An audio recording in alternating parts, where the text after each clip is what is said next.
Welcome back to my channel. My name is Adenike Olakunle. For those who are seeing me for the first time, I'm also known as the Saint Nurse on Instagram, on Twitter. Today we are talking about something that is really interesting, as you can see from the title of this video. Basically, I'm asking all the frequently asked questions regarding doing your top up, or starting your BSc in the UK as a registered nurse. And if you like to know more, definitely keep watching. If you are yet to subscribe to this channel, this is the appropriate time, this is the best time for you to do so. I mean, we are going to be talking about so many things that will be of benefit to you this year, and you will get notifications the moment they are dropping as it is hot. So don't miss out on these things. It doesn't cost a thing to subscribe. Do it now. Okay. Thank you. I'm hosting a very important person on this channel. Her name is Jolade, and I'm sure some of you might know her. She's going to be talking to us about. She's going to be answering all the questions for us today. So, as I said earlier, if you want to know more, keep watching. Our guest on this channel, and I would like her to introduce herself to us, and just a brief info about you. Okay. Hello, everyone who will be watching this eventually. My name is Jolade Ajifilokun. I am also a registered nurse here in UK, and I work in one of the NHS hospitals. So I recently completed my BSc top-up program in University of Derby. So I'm hoping to share my knowledge as regards that particular area with you all. Thank you once again. Thank you. Congratulations. Thank I you pray very that much. higher every day. Could you tell us, why did you choose Debbie? Okay, so initially, while I was still in Nigeria, I've actually been trying to figure out how to get my BSc done. I looked at the various schools we had back then in Nigeria. I looked at the pros and cons. I also looked at the popular schools I knew then, as when I was in Nigeria, which was University of Sunderland, that most people usually talk about. So by the time I got into the country here in UK, I had to do my own research again and check for other schools as well. So amongst the number of schools I checked, I realized that University of Derby was like actually the one that was a lot more cheaper in that sense. And um, like I have people where I've started with University of Derby as well. So I just said, okay, let me just go with it so as to like get information from them when I'm stuck or when I need assistance in one way or the other. So my major reason for choosing University of Derby was because one, it's an online, it's easy, and you can do it at your own pace. And it's also like the cheapest around here. And because I am just settling in, so I need to like maximize that cost as well. So how long did it last for?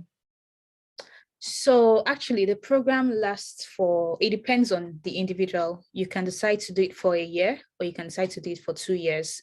But ideally the institution advises that you do it for 2 years. So if you're doing it for 1 year, you're doing 40 hours per week to study. And so basically when I was going in, initially I wanted to go for the 2 years. I was like, well, don't let me stress myself and let me just do it slowly. But when I talked about my long-term plans, I had to like, okay, I think I should just do it once and for all. I'll just close my eyes and know that I'll do it for 1 year and that was it. So I did it for 1 year, but you can make your choice and maybe start with 1 year. And if it's not convenient for you, you can switch to going like 2 years. Because if you do it for 1 year, you're doing two modules at a time. But when you're doing it for 2 years, you're doing it for two modules at a time. And the modules refer to like the courses you're doing per trimester. So that's how it runs. Wow. So you did the rigorous one. We should call you. We should really be hailing you like. To be honest, I would actually not advise anyone to do the 1 year because it is. Okay, because I was going to ask you, how did you cope with that? Looking at the number of hours you work. How many hours do you work in a The week? 37.5 hours So, normal. which means, I don't know, how did you cope with that, with work and with school? How did you cope? So because I started with 1 year, so I was like, okay, whatever I was going to face, if it is, I'm not going to like engage in other activities as much as I want to, I'll forfeit that for now, for the purpose of the 1 year. But looking back, as at when I completed it, if I'm telling others to decide if they want to do 1 year or 2 years, I usually tell them just go for the 2 years to avoid stress, because it can be mentally stressful, combining it with work, combining it with other areas of your life and the other things you need to attend to personally. It's not so easy. So there are lots of things I had to forfeit, like hanging out or doing bank shifts, or maybe engaging on social media and all that stuff. So I had to like devote my time to that 1 year. So it was really a tight phase, and sometimes it can be really, really overwhelming. So ideally, I advise people to go for 2 years.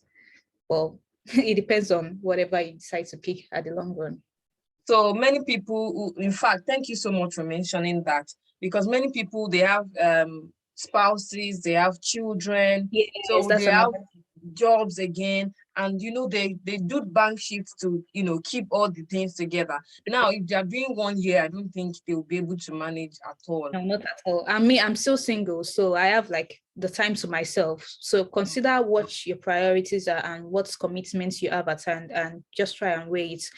And if you still want to, like, say, I want to go for the 1 year, what I usually advise is, okay, you can decide to start with, say, 2 modules, which is the 1 year plan for like the first trimester, and see how it goes. So after that trimester, if you think you're not coping, you can actually speak to them in the school and say, okay, I want to reduce it to 1 module per trimester, and continue that way as well. So it depends on you. Right, thank you. So during that time, what are other challenges you faced apart from um, leaving every other thing aside and just focusing on what are other challenges? Are there financial constraints? Are there, are you lacking behind at work, or how were you able to manage everything? Were you able to get enough rest in between?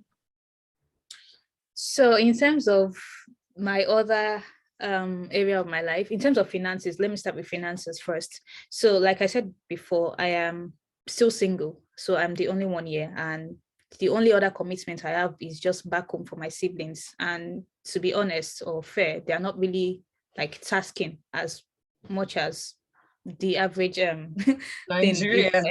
person, yeah. So when I came in I think July 2019 into the country, UK, and then I made my application December to start in January. So between the period of July and December, I try as much as possible to like save up, because I think for the first 3 months I couldn't do bank shifts then. So I was just like saving up for the cost that was coming in. And then after I was able to do bank shifts, all my bank shifts, I kept locking them in a pot in regards to the financial cost of the education. So financially, I think I was able to manage it quite well, because I did have lots of commitments. So it was just basically house rent and bills and maybe my savings, and that's it. But for every other person, maybe who has one commitment or the other, I always tell them to like plan ahead. And University of Derby as well is actually very flexible in terms of payments, in the sense that you can actually pay instrumentally. You don't have to pay upfront as a whole. So you can pay monthly. You can decide to do a bank shift or 2 bank shifts for the month and just contribute it towards your schooling as well. So it depends on your personal commitment and how you're able to handle your finances. So financially, I feel like I was able to manage it quite well. It wasn't really stressful for me in that sense. In terms of my work, I would not say it really affected my work, because when I'm at work, I just focus on my work. What I do on my days off is when it's time for me to study, I face it squarely.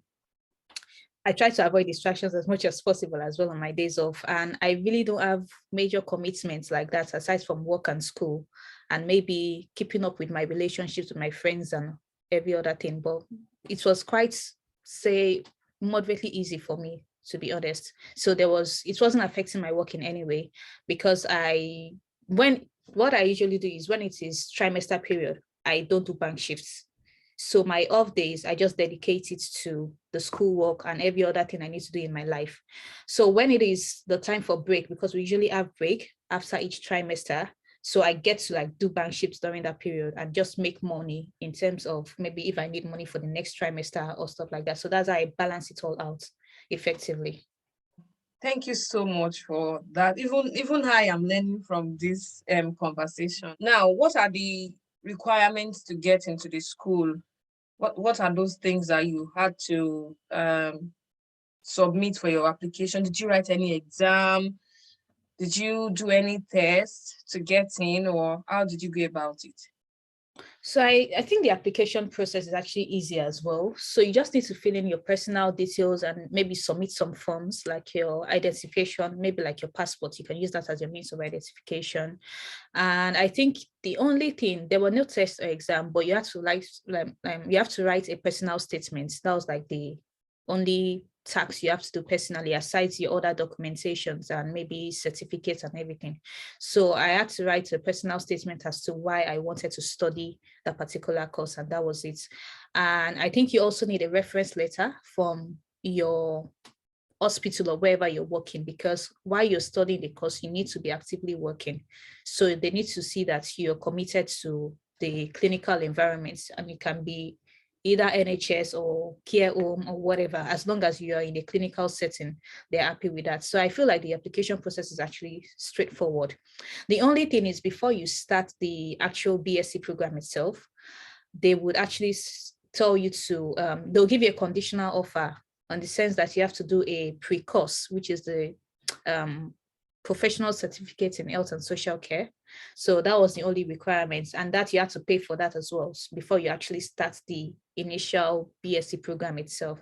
And that's it. So there was no exam or no text, it's just the writing of the personal statements. Okay, thank you so much for that. Another thing that I noticed, they requested for English language. I don't know if it was the same for you. Yeah. So in the application process, I think there was a part where they asked, are you from an English language speaking country? So I just picked yes, because I'm from Nigeria and like the official language is English language. So I didn't need to submit any IELTS results personally for me. So I don't know what others, maybe if they picked no, maybe they would have requested for the certificates. But even if I picked yes, I think my certificate was still valid as at then, but they didn't request for anything or anything. So they went ahead with it. So now that's the cheat code. I think I picked I picked no in my application, and I had to use my IELTS. Thankfully, my IELTS still had like 3 months to Okay. expire, so I was able to use it. But so many people now, they've been in the country for over, like some of them said before they came, their thing was already like almost expiring. And now they Yeah. are here and they are thinking that they would have to write IELTS again. So if you are filling your form, pick yes, so that you just go straight to the point. You won't have to submit any. Our official language is English language, so we should be fine. Okay. So what advice would you give anyone that is looking to do their degree in the UK? So the first thing I would say is know why you actually want it, because there'll be moments where you feel like, what's the whole point of this? Like, why am I even doing this? What's the essence? And actually understand the importance, because if you don't know the reason why you're doing it, you get tired along the way and you might actually just give up or drop out. And the second thing I like to say is, when you're starting out, it is better you have people that are also in it as well, that you can easily run to and ask for directions or guide. You can be starting out together, maybe as a group of friends, or maybe you know someone who has been in the program already. So you just go to them whenever you're stuck or you need assistance or direction.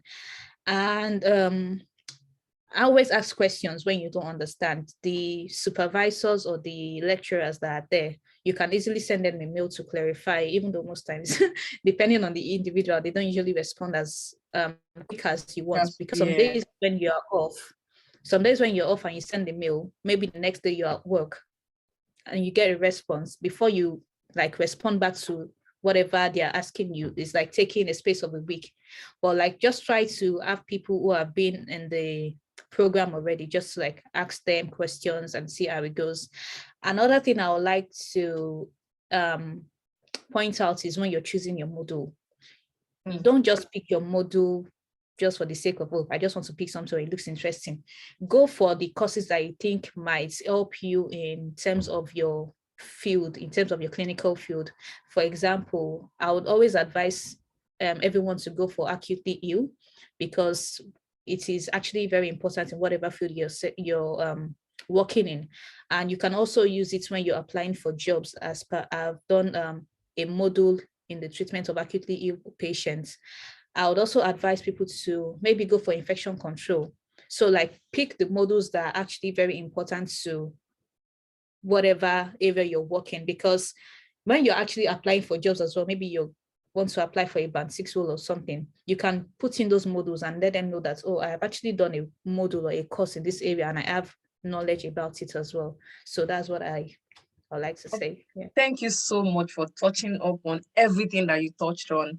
I mean, I was going to ask you, were you motivated all through? Like there was no day that you were down, but you already mentioned that you knew why you wanted it. You understood why it is the importance of getting it done and getting it out of your way. So I'm very sure that that was one of the reasons that kept you going. So yes, having people around you as well will help you to stay on track, and asking questions would help you. And yes, the modules, yes. In fact, I've started using from the first module I did like this. I've included it on my CV and said I have done this so module. Yeah. So that's a really important part. So thank you so much for that. How did you go about your assignment? Right. The how does the assignment look like?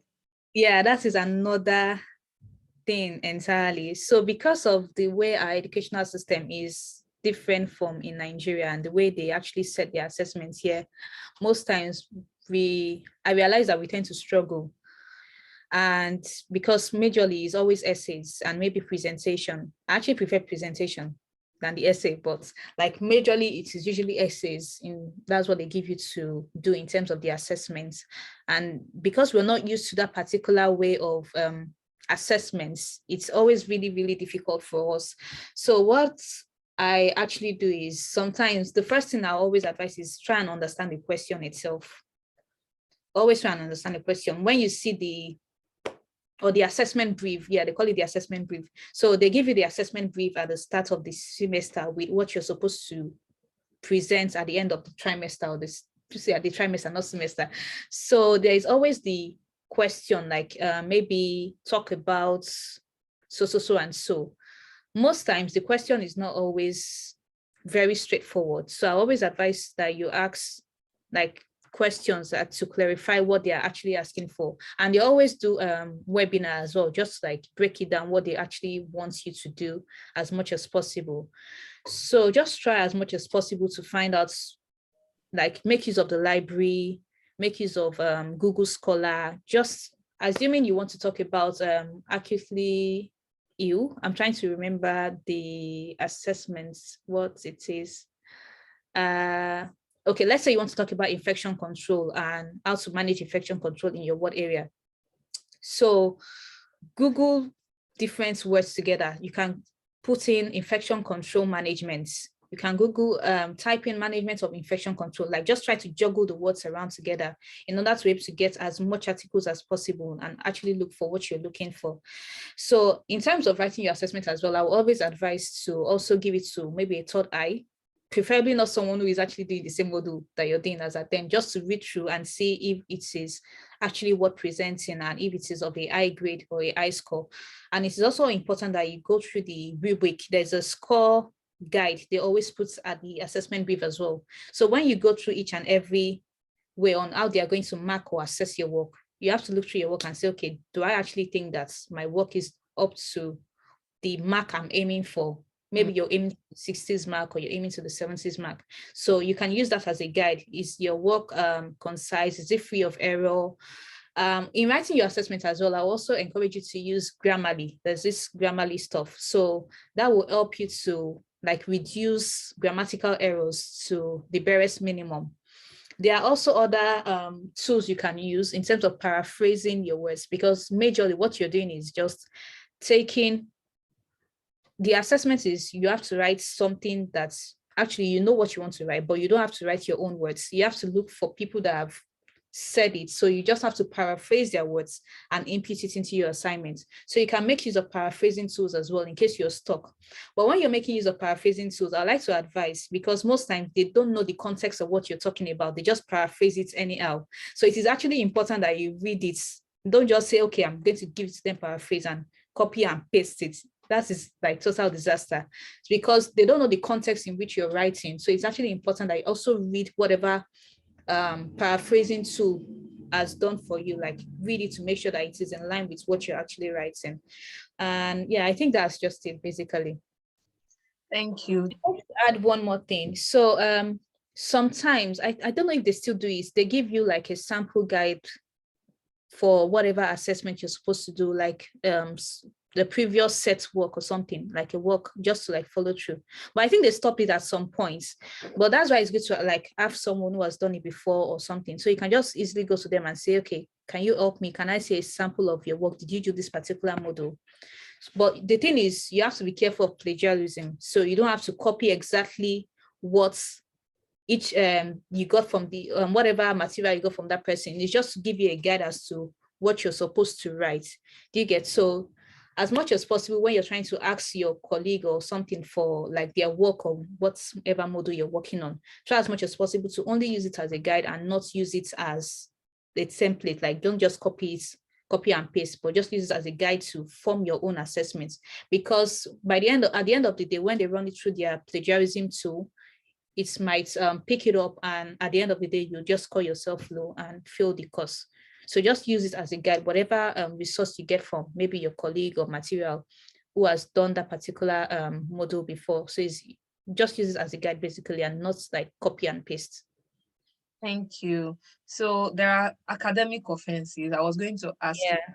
There are academic offenses, and Nigerians most of the time we don't intend to just copy and paste, but it is what we do most times. Like even from online thing, some people you will just screenshot people's status and put it on their own. There's no referencing. There is no giving credit to the person that has composed this thing, and we can just go ahead and do the same with this school thing. You just see something, you just select all and paste on your. How do they handle plagiarism here if somebody plagiarize? So they actually take it very seriously, yeah. And back in Nigeria, when you're writing your maybe project or something, all you just need to do is just look for maybe one reference somewhere, just attach it. But yeah, you have to actually make sure that every person's statements that you pick on the internet, you actually reference them in the work and also at the end of the work. And when you're doing that, when you're actually, let's say Mohammed Bello said that 2021 is a year of innovation. Assuming you want to put that in your work, you don't have to state it the exact same way, or if you want to state it the exact same way, you have to put in the what's it called now? That's sign. Oh, Yes. The I can't remember what sign it is. Quotation mark. Yes, Or quotation. like that. Quotation. Yes. So Quotation you have to put it in quotation if you are putting it the exact same way that you picked it up from whatever platform you picked up. So you have to put in a quotation mark in your work and try as much as possible to have so many quotation statements in your work, unless it's going to reduce your score as much as possible, because they actually want you to make use of paraphrasing. So if Mohammed Bello said 2021 is a year of innovation, you can paraphrase it to say a year of, how do I put that now? In 2021, many people would get creative or come up with ideas, Exactly. So something like that, just to like make sure your work is not exact statement with whatever it's on the internet already. And they make use of a tool which is called Turnitin. So at the end of the day, even before you submit your work, you have to put in your work through that particular tool just to see by yourself and make sure that, okay, is my work okay or up to standard before I submit, and they also like catch me for plagiarism and everything. So when you submit to Turnitin, it is important that you go through your work and look at the highlighted words or something and see if there are better ways you can actually paraphrase it. Or sometimes you have actually paraphrased it to the best of your knowledge, but it's still highlighted. But as long as you have a reference like in line with that particular statement or sentences, you're fine. So as much as possible, I think for Turnitin as well, I think the time where you should actually be worried is there's always a color code when you submit to Turnitin. Yeah. So if you see a red, I think you should actually be worried. If you see a maybe orange, you can just go through it and maybe paraphrase some other words just to like reduce the number of exact statements that are in your work. But if you see a green, I always say it's good to go, because like green is for good, orange is for in between, and red is for actually danger. You need to actually go through that work again and make sure that you've actually done all the references that are needed to do.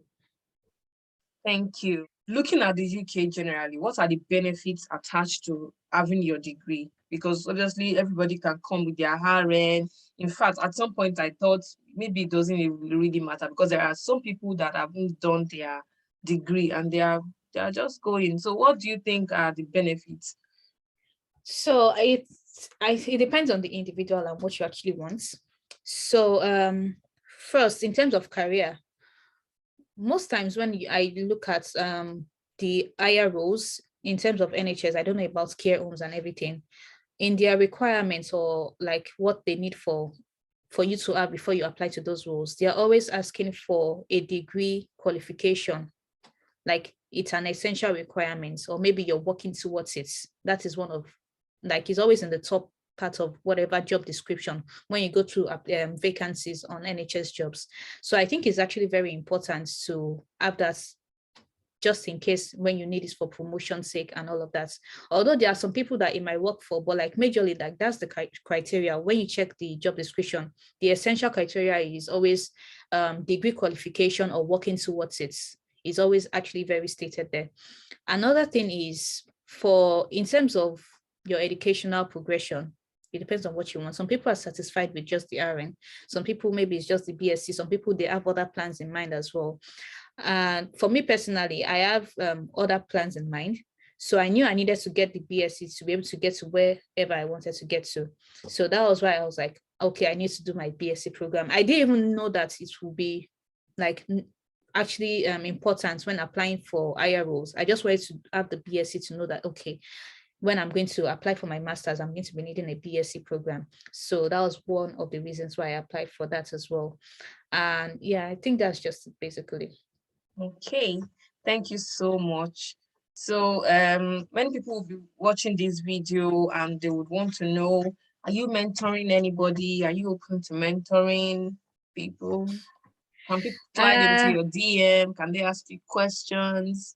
Yeah, they're free to slide into my DM. Mentoring is actually a very strong word for me, and I'm always running away from it most times. I don't know why.